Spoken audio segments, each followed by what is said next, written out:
Je me confie dans le nom du Seigneur.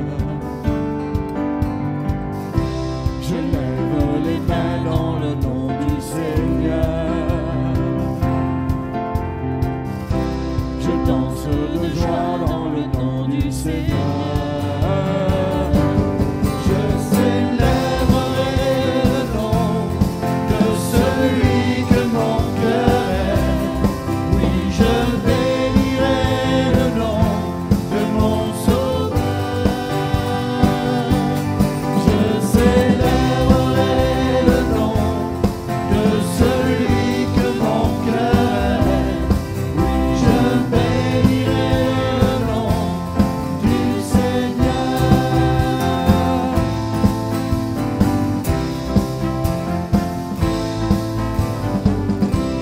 Je me réjouis dans le nom du Seigneur. Je me confie dans le nom du Seigneur. Je lève les mains dans le nom du Seigneur. Je chante de joie dans le nom du Seigneur. Je célébrerai le nom de celui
Le verset qui a été choisi pour ce mois de la mission, pour ce dimanche par l'Action missionnaire, c'est une parole qui a été prononcée dans un champ, pas dans un champ missionnaire, mais dans un pré qui se trouvait près d'une ville, et dans ce pré, il y avait un puits. Cette parole a été prononcée par Jésus lui-même, et la voici: « Levez les yeux et regardez les champs qui déjà blanchissent pour la moisson. » Est-ce que vous voulez venir avec moi ce matin, vous asseoir sur le bord du puits pour considérer ensemble ce qui s'est passé ce jour-là? Oui?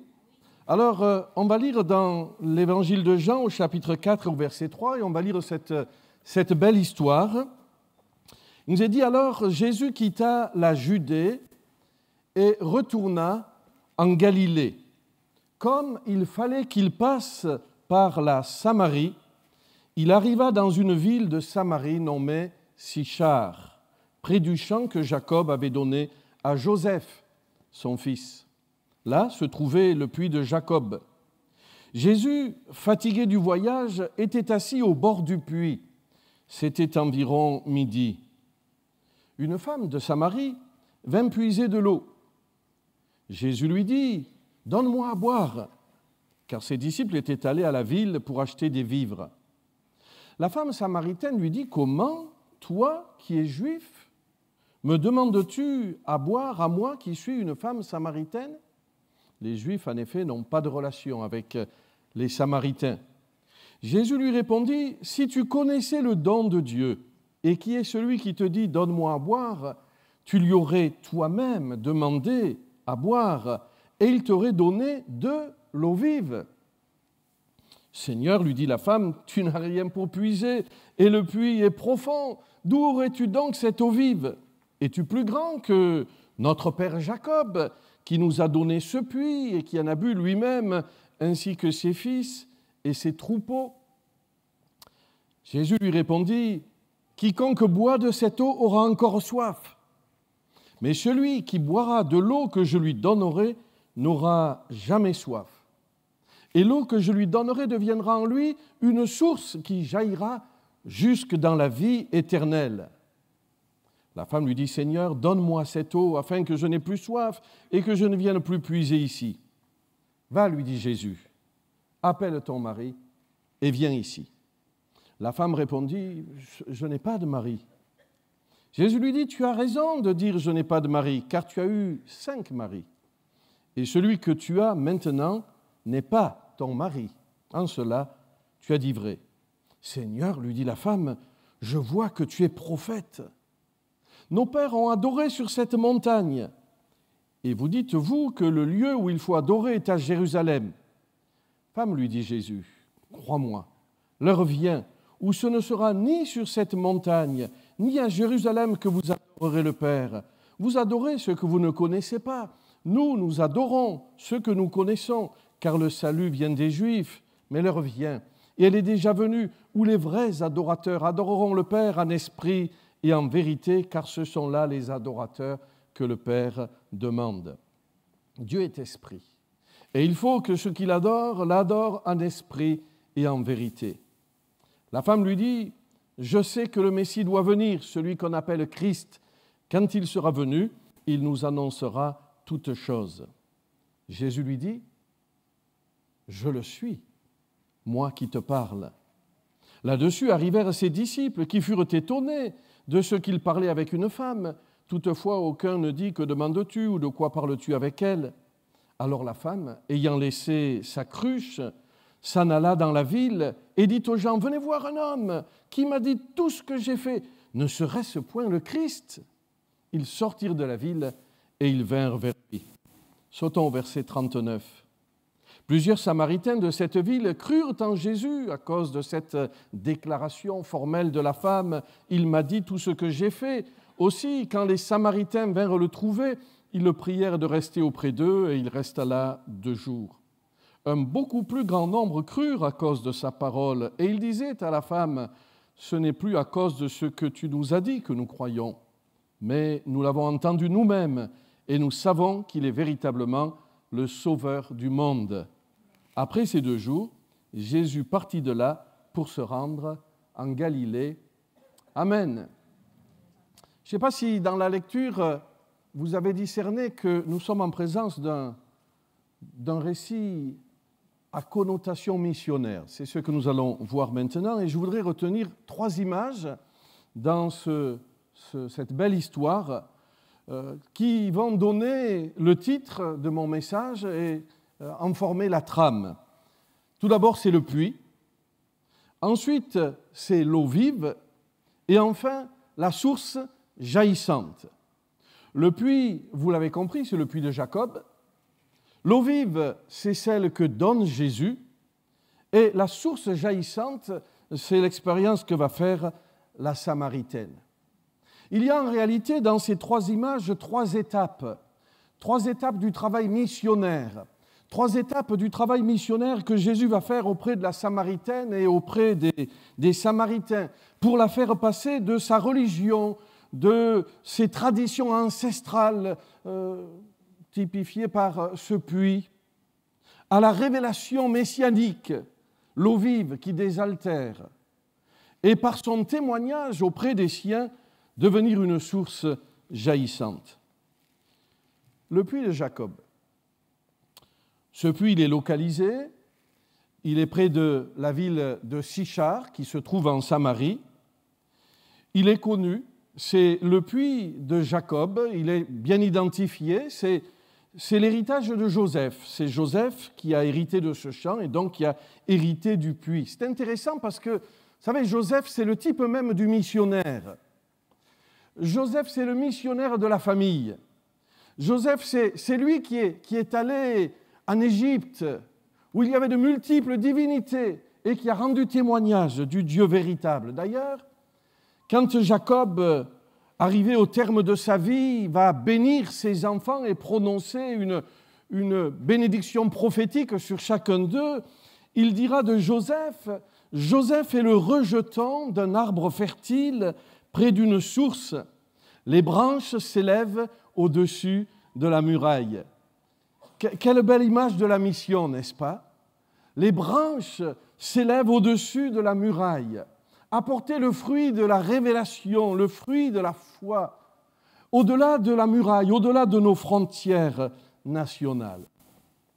Et là, au bord de ce puits, Jésus va commencer par souligner les carences du puits, de la tradition religieuse. Vous savez, les Samaritains et les Juifs n'avaient pas de relation. C'est une vieille histoire depuis le schisme, depuis le moment où les 10 tribus s'étaient séparées de la tribu de Juda. Les Samaritains et les Juifs étaient en bisbis.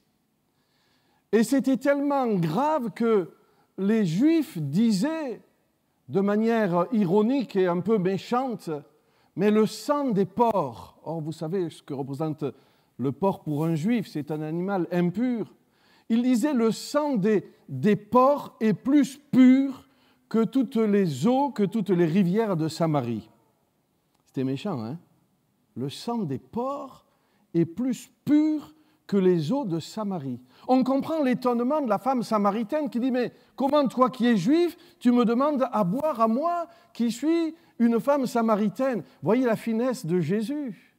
Voyez comment il va introduire la conversation, comment il va prendre contact avec cette femme. « On méprise l'eau de ton pays, fais-moi boire de ton eau. » Alors, tout en disant cela, tout en démarrant la conversation, tout en brisant la glace, on pourrait le dire comme ça, Jésus va souligner les carences de la religion, des traditions religieuses. C'est d'abord la femme qui reconnaîtra que ce puits, il est profond. Il dira, le puits est profond et tu n'as rien pour puiser. Vous savez, la religion, ce sont les efforts des hommes pour atteindre Dieu.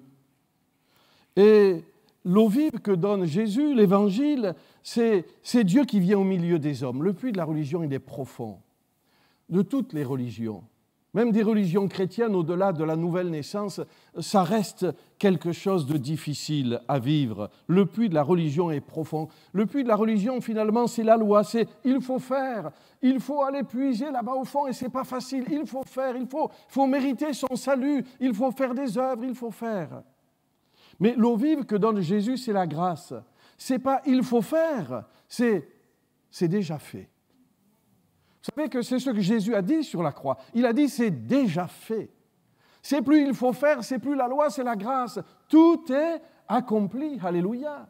Et on comprend que cette eau, eh bien, ce n'est pas l'eau de la tradition, mais c'est l'eau de la révélation. L'eau de la tradition, elle n'étanche pas la soif. Jésus dira, quiconque boira de cette eau aura encore soif.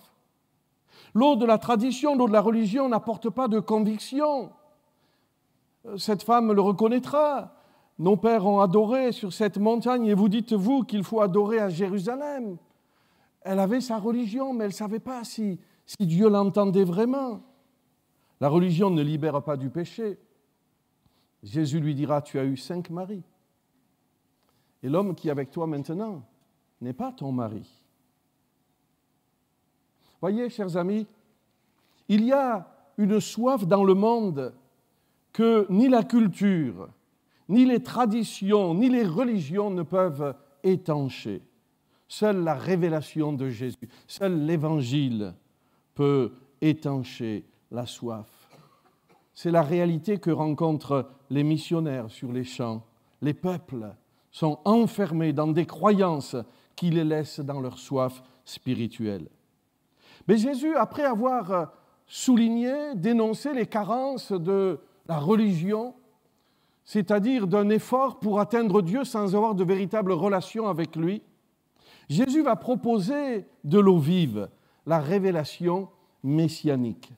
Il va tout d'abord annoncer le message missionnaire, à savoir un Dieu qui s'approche de nous. Il lui dira, si tu connaissais le don de Dieu, si tu connaissais ce que Dieu veut te donner, si tu connaissais qui est celui qui te parle, sous-entendu, si tu savais que je suis le Messie, mais tu m'aurais toi-même demandé à boire et je t'aurais donné de l'eau vive. Un Dieu qui étanche la soif. Celui qui boira de cette eau de l'eau du puits aura encore soif, mais celui qui boira de l'eau que je lui donnerai n'aura plus jamais soif. Combien la révélation de Jésus a étanché la soif de notre âme, chers amis.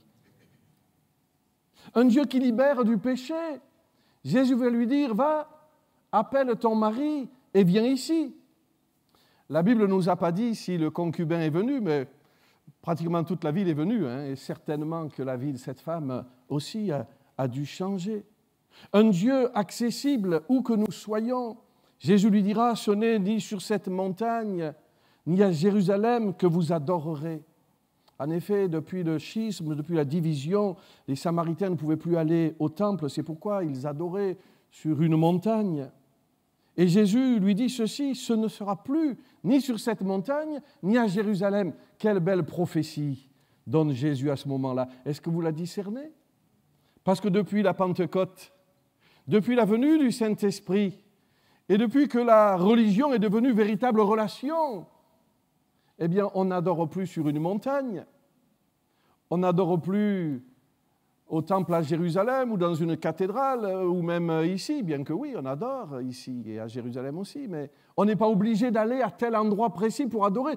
Mais notre corps est devenu le temple, alléluia, le temple du Saint-Esprit. Et combien c'est merveilleux de savoir que même dans notre chambre, dans la partie la plus intime de notre maison, dans le lieu secret, nous pouvons rencontrer Dieu et l'adorer. Béni soit Dieu de ce que, depuis la venue du Saint-Esprit, cela est devenu possible. Un Dieu qui se révèle. Jésus dit à cette femme, vous adorez ce que vous ne connaissez pas. Nous adorons ce que nous connaissons. N'est-ce pas l'expérience que nous avons faite? Alléluia. Nos yeux ne l'ont pas vu, mais notre cœur le connaît. Amen. Notre cœur connaît Jésus, notre cœur connaît Dieu, notre cœur connaît le Père. Nous savons qu'il est bon, nous savons qu'il est fidèle, nous savons qu'il est miséricordieux, nous savons qu'il est puissant, nous savons qu'il nous aime. Béni soit le Seigneur, un Dieu qui se révèle, un Dieu qui sauve. Jésus a dit, le salut vient des Juifs. Un Dieu qui fait de nous ses enfants. Les vrais adorateurs, dira Jésus, adoreront le Père. Les vrais adorateurs adoreront le Père. Il le met au futur parce que la croix n'est pas encore arrivée. La mort de Jésus, la résurrection, l'ascension, la descente du Saint-Esprit. Mais à présent, nous connaissons Dieu comme notre Père. Un Dieu qui fait de nous des hommes et des femmes spirituels. Jésus dira à cette femme, les vrais adorateurs adoreront le Père en esprit et en vérité, car ce sont là les adorateurs que le Père demande. Dieu est esprit. Et il faut que ceux qui l'adorent en esprit et en vérité. Chers amis, depuis la Pentecôte, Dieu ne nous propose plus une religion, mais une relation. Et le Saint-Esprit n'est-il pas celui qui nous a convaincus de péché, qui nous a révélé Jésus comme le Sauveur, comme le Messie, qui nous a fait naître de nouveau? Jésus disait, ce qui est chair est chair, ce qui est esprit est esprit, il faut que vous naissiez de nouveau, que vous naissiez de l'esprit. Et quand on s'est converti, eh bien, on est né de nouveau, on est né de l'esprit, ce qui nous permet d'adorer de manière authentique et spirituelle. Jésus disait à la femme, vous adorez ce que vous ne connaissez pas, mais moi je vais te donner une eau vive qui va désaltérer ton âme, ton désir de spiritualité. Moi je vais te permettre d'adorer Dieu comme un Père. Moi je vais changer ta vie. Pourquoi? Parce que je suis le Messie. Adorer en esprit et en vérité, qu'est-ce que ça veut dire? Eh bien, adorer en vérité, c'est toute la différence entre un chrétien né de nouveau et quelqu'un qui pratique une religion. Vous adorez ce que vous ne connaissez pas. Nous adorons ce que nous connaissons. Quand on est né de nouveau, on connaît Dieu. On connaît Dieu. Et on l'adore en vérité. C'est-à-dire les paroles qu'on prononce sont vraies. Mon Dieu, je t'adore. On sait qu'il est grand, qu'il est digne, qu'il est glorieux. Mon Dieu, je t'aime. On sait qu'il nous a aimés le premier. L'adorer en vérité. Pas de manière religieuse, mais de manière inspirée par le Saint-Esprit, en vérité et en esprit. En effet, le Saint-Esprit est celui qui peut inspirer notre prière et qui peut même nous donner de louer le Seigneur dans des langues nouvelles. Alléluia. Et la Bible dit que quand on parle en langue, alors on dit d'excellentes actions de grâce. On parlait de la chambre tout à l'heure, d'adorer Dieu chez nous, dans nos maisons, ça peut être aussi au volant de la voiture. Quand vous adorez Dieu chez vous, est-ce que vous parlez en langue? Est-ce que vous prenez le temps de parler en langue? Est-ce que votre communion avec Dieu, c'est juste donner à Dieu une liste de prières, de bénédictions? Ou est-ce que aussi vous prenez le temps d'adorer le Seigneur en vérité, c'est-à-dire en réalisant combien il est grand, combien il est votre Père, combien vous êtes heureux d'être ses enfants? Mais après avoir adoré le Seigneur en vérité, prenez le temps de parler en langue. Laissez-vous visiter, conduire par le Saint-Esprit et adorer le Seigneur en langue. Après avoir souligné, pour ne pas dire dénoncé, les carences du puits profond qui ne désaltère pas, qui n'amène pas cette religion, qui n'amène pas à connaître Dieu comme Père. Bien sûr, la révélation de Jacob, de Joseph était authentique, mais cette femme le vivait comme une religion. Après avoir dénoncé la faiblesse de la religion, il va lui proposer autre chose. Il va lui proposer de l'eau vive et il va lui donner cette eau vive. L'eau vive de la révélation. La Samaritaine entend tout ce que Jésus lui dit, ne plus adorer sur une montagne à Jérusalem, mais en esprit, en vérité, adorer un Dieu qu'on connaît, qu'on appelle Père, ça la dépasse un peu, n'est-ce pas? Alors elle va tout simplement botter en touche. C'est amusant, elle est quand même fine, cette femme. Elle dit, écoute, je sais que le Messie doit venir. Alors, j'ai bien compris que tu es prophète, puisque tu as dévoilé toute ma vie, mais tu sais, pour tout ça, c'est lui qui me l'expliquera, hein. Celui qu'on appelle Christ. Quand il sera venu, il nous annoncera toutes choses. Et là, l'histoire va basculer. L'histoire, en une seconde, l'histoire de cette femme va véritablement basculer, parce que Jésus, je crois qu'il a dû plonger son regard dans le sien, et il lui a répondu ceci: le Messie, mais c'est moi qui te parle. Et il devait y avoir une telle onction, il devait y avoir une telle force, quand là, sur le bord du puits, dans le champ de Joseph, de Jacob, quand Jésus lui dit à cette femme qui au travers de sa religion, espérait toujours quelque chose de meilleur, qui ne s'en sortait pas avec sa vie de charnelle, avec ses problèmes, qui fuyait les gens de sa ville, certainement qu'elle avait mauvaise renommée, parce qu'à l'époque, les femmes n'allaient pas chercher de l'eau à la chaleur du jour, en plein midi. Elle fuit. Mais là, quand les yeux dans les yeux, Jésus, avec la puissance de cette parole qui est la sienne, d'ailleurs, il est la parole. Quand Jésus lui dit « le Messie, c'est moi qui te parle », la vie de cette femme va basculer. D'ailleurs, elle va laisser sa cruche. C'est pas anodin. Hein, elle est venue avec sa cruche pour chercher de l'eau. Elle va la laisser là au pied de Jésus. Et elle va partir à la ville pour dire l'expérience qu'elle vient de faire. Jésus lui a donné de l'eau vive. Jésus ne lui a pas seulement parlé de l'eau vive. Si tu connaissais, tu aurais toi-même demandé. Jésus lui a donné de l'eau vive. Et à quel moment il lui donne, je vais le dire comme ça, ce verre d'eau vive? À quel moment? Au moment où il se révèle comme étant le Sauveur, comme étant le Messie. Voilà l'eau vive qui désaltère. Alléluia. Alors on a identifié le puits qui était devenu une tradition, une religion. On a identifié l'eau vive que Jésus lui donne, la révélation de qui il est. Il nous reste à identifier la source d'eau qui jaillit. Et l'eau que je lui donnerai deviendra en lui ou en elle une source d'eau qui jaillira. Cette eau est une révélation qui se répand, qui s'est répandue du puits de Jacob, du champ là-bas, jusque dans la ville de Sichar.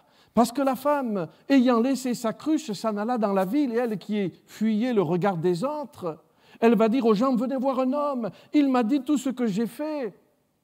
Et selon la tradition juive, vous savez, souvent, quand on veut démarrer quelque chose d'important ou annoncer quelque chose d'important, on le fait au travers d'une question. Ne serait-ce point le Christ? Jésus lui-même pratiquait cela souvent, et il posait une question. Ne serait-ce point le Christ? Ils sortirent de la ville et ils vinrent vers lui. Elle partage la révélation. Et écoutez bien, mes amis, au moment où elle partage la révélation, son verre d'eau vive devient une source. Une source qui va couler de maison en maison, de famille en famille, de quartier en quartier, au point que toute la ville de Sichar vient dans le champ pour rencontrer Jésus. Mes amis, mon ami, chaque fois, toi qui as reçu l'eau vive de la révélation, toi qui sais que Jésus est le Sauveur du monde, toi qui sais que Jésus est le Messie, chaque fois que tu le partages avec quelqu'un, ton verre devient source. Ton verre devient source. Ton verre se répand. Mais la promesse missionnaire va plus loin. Plus loin que la ville de Sichar. Parce que c'est intéressant, mais voyez, dans le texte biblique, la prochaine fois que Jésus prononce le mot de Samarie dans le texte biblique, la fois d'après, après avoir parlé avec cette femme dans cette région de Samarie, la fois d'après où dans la Bible, Jésus prononce le mot Samarie, vous connaissez ce texte? Je vais vous le lire. Vous recevrez une puissance, le Saint-Esprit survenant sur vous, et vous serez mes témoins à Jérusalem, dans la Judée, dans la Samarie et jusqu'aux extrémités de la terre. En réalité, la Samarie, c'est la porte de la mission. C'est par là que l'évangélisation, on va dire, est devenue mission. Jérusalem, la Judée, c'est une zone, mais la Samarie, c'était les étrangers, c'était les gens qu'on aime moins, c'était les gens dont on se méfiait. C'était des gens qui avaient une autre religion, une autre pratique là-bas sur la montagne. C'était des gens qu'on considérait comme impurs. C'était des gens d'une autre culture.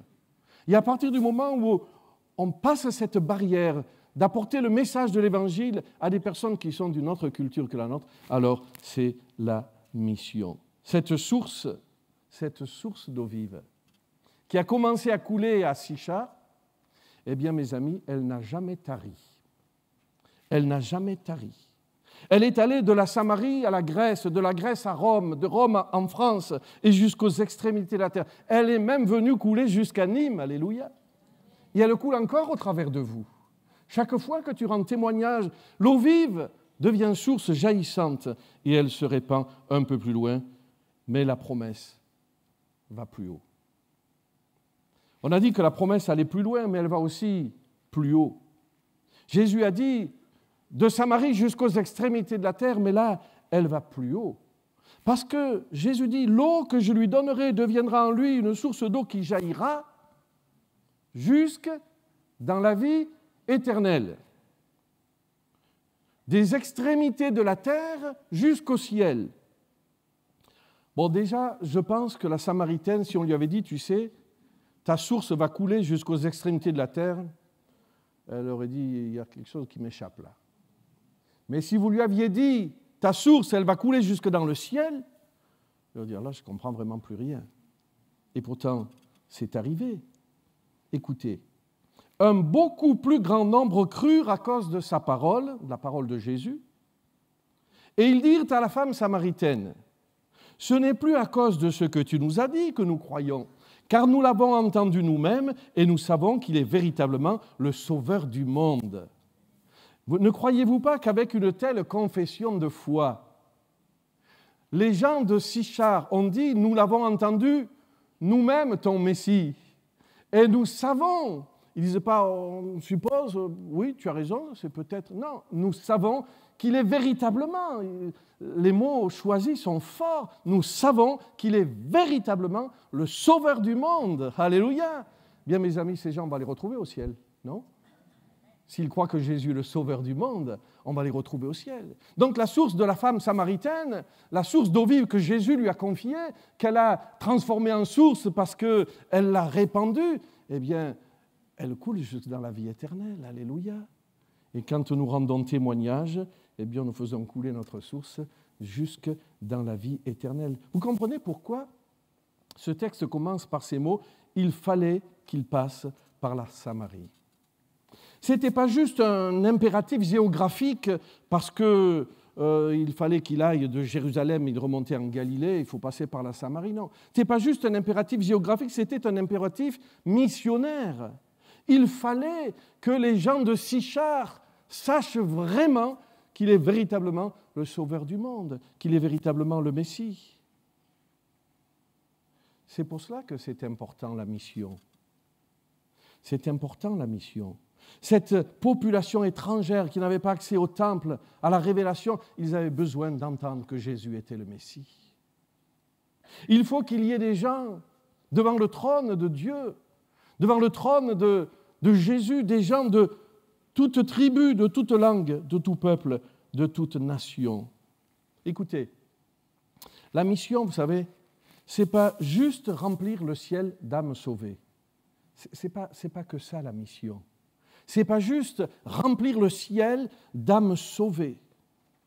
Le ciel, permettez-moi de le dire comme ça, le ciel, ce n'est pas une salle de spectacle qu'il faut remplir à tout prix. Non. Peu importe par qui ou avec qui, non. La mission, c'est des gens de toutes nations, jusqu'à la plus petite ethnie, jusqu'au plus petit groupe linguistique représenté devant le trône de Dieu. Il ne faut pas juste que le ciel soit rempli, il faut qu'il y ait devant le trône des gens, des hommes de toute tribu, de toute langue, de tout peuple et de toute nation. C'est pour cela qu'il faut aller jusqu'aux extrémités de la terre. C'est pour cela qu'il ne faut pas juste évangéliser notre nation, mais il faut que nous allions jusqu'aux extrémités de la terre. Et je voudrais en terminant vous expliquer pourquoi. Pourquoi ? Eh bien, la Bible dit que tout a été créé par lui et pour lui. Et il s'agit de Jésus. Tout a été créé par lui et pour lui. Et le summum de la création, c'est la race humaine. Bon, bien sûr, il y a les anges, mais je parle de ce qui concerne la terre. C'est l'homme. La Bible nous dit aussi que Dieu l'a établi, Jésus, héritier de toutes choses. Il l'a établi héritier de toutes choses. Et d'ailleurs, un jour, alors qu'il parlait de l'héritage, vous pouvez lire ça dans le psaume 2, Dieu dit à son Fils, « Demande-moi les nations pour héritage, les extrémités de la terre pour possession. » Donc la mission, c'est l'héritage de Christ. Et si vous en doutez, après nous être assis au bord du puits de Sichar, allons dans le désert et écoutons la conversation qu'il y a entre le diable et Jésus. Le diable, l'ayant élevé, c'est dans Luc au chapitre 4, au verset 5, lui montra en un instant tous les royaumes de la terre, c'est-à-dire toutes les ethnies, tous les groupes linguistiques, toutes les nations, tous les peuples.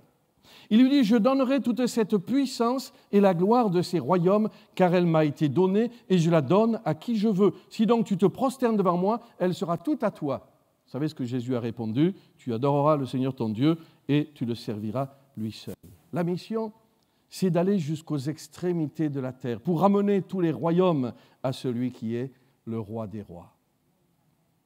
Oui, le diable a usurpé l'héritage de Christ, du moins il a tenté de le faire. Vous allez dire, mais qui lui a donné la gloire de tous ces royaumes? Qui lui a donné autorité sur le monde, sur les nations?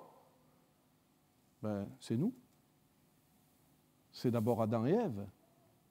Mais après eux, c'est chacun d'entre nous, car nous avons tous péché. Mais Jésus est venu donner sa vie en sacrifice sur la croix du Calvaire. Et lorsqu'on se retrouvera devant le trône du Seigneur dans le ciel, alors il y aura un cantique nouveau. J'en connais pas la mélodie, mais je peux vous en révéler les paroles. Tu es digne de prendre le livre et d'en ouvrir les sceaux, car tu as été immolé et tu as racheté pour Dieu par ton sang des hommes de toute tribu, de toute langue, de tout peuple et de toute nation. Amen. Oui, la mission est importante, c'est l'héritage du Fils de Dieu. Et je crois que plus nous avançons dans les temps de la fin, est-ce que vous croyez que nous sommes dans les temps de la fin? Plus nous avançons dans les temps de la fin, plus la mission doit être traitée non pas comme une option, quelque chose qu'on fait en plus, mais comme une priorité. Il y a encore aujourd'hui 7000 peuples non atteints par l'Évangile et encore aujourd'hui 4000 langues qui n'ont pas même un verset dans leur langue maternelle. Alors je vais terminer simplement, je reviens sur ce verset, levez les yeux et regardez les champs qui déjà blanchissent pour la moisson. Lever les yeux, c'est se tenir devant Dieu, ça peut être le symbole de la prière. Qu'est-ce que tu attends de moi? Qu'est-ce que je peux faire? Si tu es jeune et si tu as envie de servir le Seigneur, bien sûr, c'est Dieu qui appelle, mais tu peux avoir ce désir dans ton cœur et tu peux dire, mais quelles études je pourrais faire pour être utile à la mission? Qu'est-ce que je peux donner pour la mission? Comment je peux contribuer pour la mission? Lève les yeux, parle-en à Dieu, tiens-toi devant lui, parle-lui de la mission.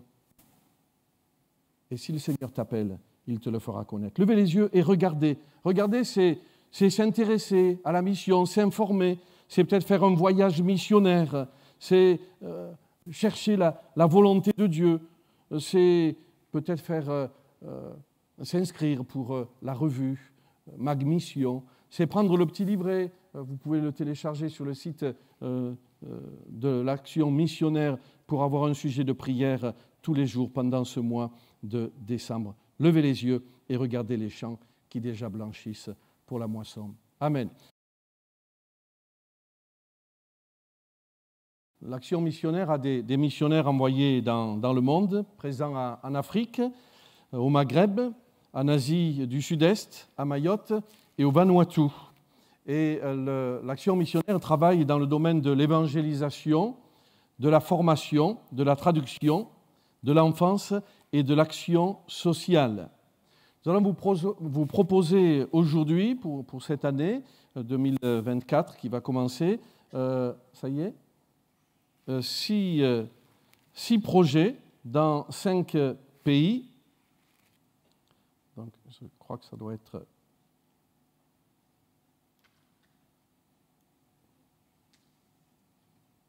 Non.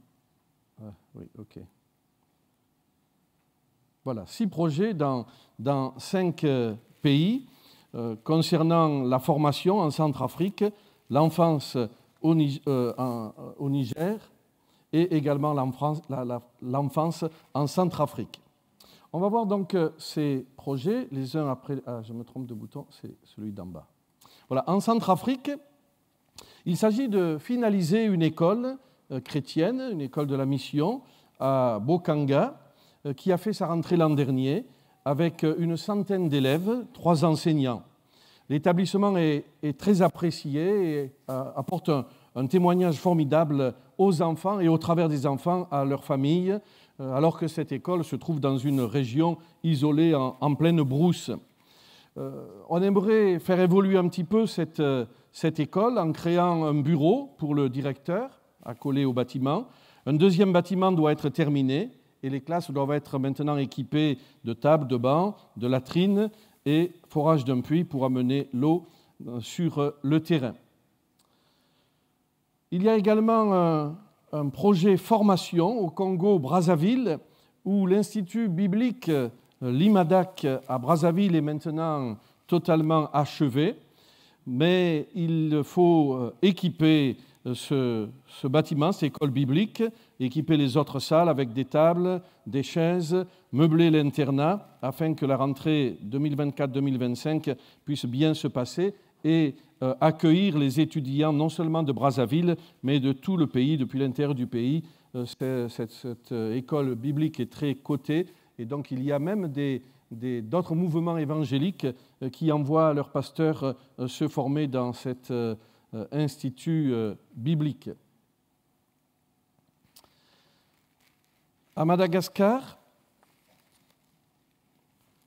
la première année d'un pasteur dans le ministère à Madagascar est un vrai défi. Il y a à peu près chaque année 30 jeunes pasteurs qui ont terminé leur cursus de formation et qui sont envoyés dans des églises souvent reculées, loin de leur domicile, loin de la capitale. Et c'est pour eux un défi, à plusieurs titres, mais aussi sur le plan financier, parce qu'ils partent pour implanter des églises. Et bien sûr, quand on implante une église, au début, l'église ne peut pas soutenir son pasteur. Donc c'est le bureau national, c'est l'église nationale qui doit faire cela. Et c'est un gros défi. Donc on aimerait cette année financer des stagiaires au nombre de 30 pasteurs. Ils recevront un salaire de 30 € par mois. Ce n'est pas beaucoup, mais c'est suffisant pour vivre dans les petits villages où ils vont implanter des églises.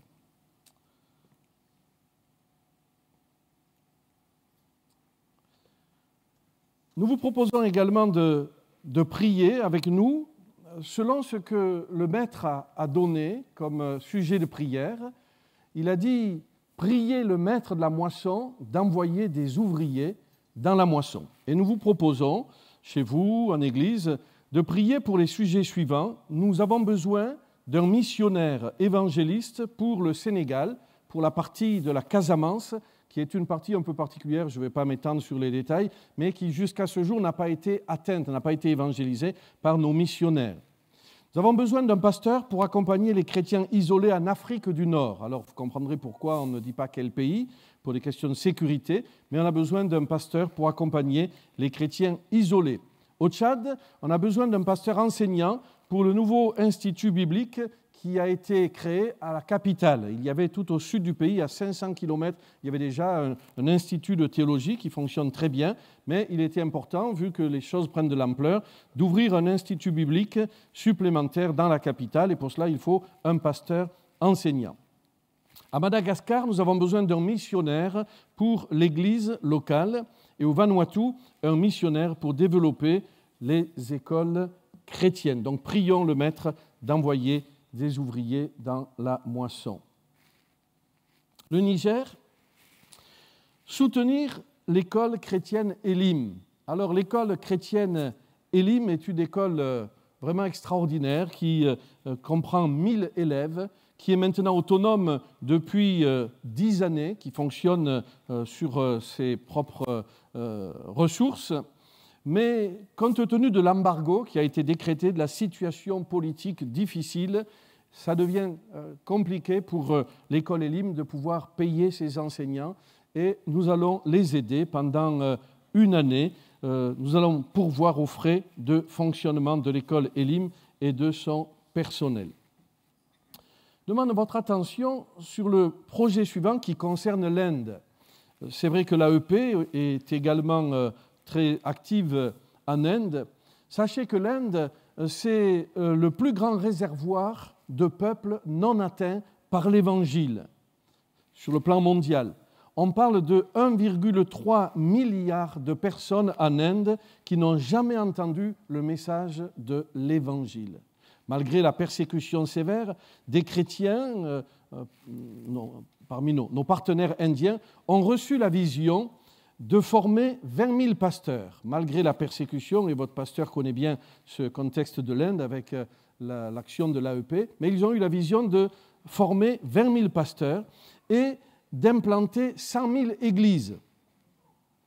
Alors ça peut paraître très ambitieux comme défi, mais la bonne nouvelle, c'est que ce n'est pas hier qu'ils ont eu cette vision, c'est il y a 17 ans. Et qu'ils sont sur le point de réaliser ce grand défi. C'est sur le point de se réaliser. Ils ont déjà ouvert de nombreuses églises. Sur les 5 années à venir, en collaboration avec l'action missionnaire suédoise, IBRA, nos partenaires souhaitent recruter encore 374 pasteurs pour implanter 53 églises dans des peuples non atteints pour la somme de 40 € par mois. Nous pouvons donc les aider à terminer et à réaliser ce grand défi. En Centrafrique, l'Institut biblique est déjà existant, il fonctionne, mais il y a des travaux encore à faire, notamment leur donner les équipements nécessaires, un copieur, des ordinateurs, bien sûr on est en Afrique, alors onduleurs, batteries et du petit équipement nécessaire pour un bon fonctionnement de cette école en Centrafrique. C'est le mois de la mission, c'est donc un mois de prière. Vous pouvez suivre l'actualité missionnaire sur YouTube, sur Facebook, sur Instagram. Vous pouvez aller aussi sur le site de l'Action missionnaire, actionmissionnaire.fr, et mettre votre adresse postale pour recevoir gratuitement le Mag Mission. Vous aurez des témoignages des missionnaires. Pour télécharger aussi le petit calendrier missionnaire où vous pouvez chaque jour du mois de décembre avoir une petite exhortation et un sujet de prière pour la mission. Vous pouvez donc soutenir l'action missionnaire par tous les moyens à votre convenance. Nous vous disons un grand merci pour tout ce que vous avez fait jusqu'à ce jour. Sachez que c'est au travers des offrandes des églises que fonctionne l'action missionnaire. Elle n'a pas d'autre entrée que les offrandes des églises et c'est grâce à vous que les missionnaires sont envoyés et que les missionnaires peuvent effectuer ce travail important pour qu'il n'y ait plus 7000 peuples non atteints, mais que chaque peuple ait pu entendre le beau message de l'Évangile et pu recevoir l'eau vive qui désaltère. Amen.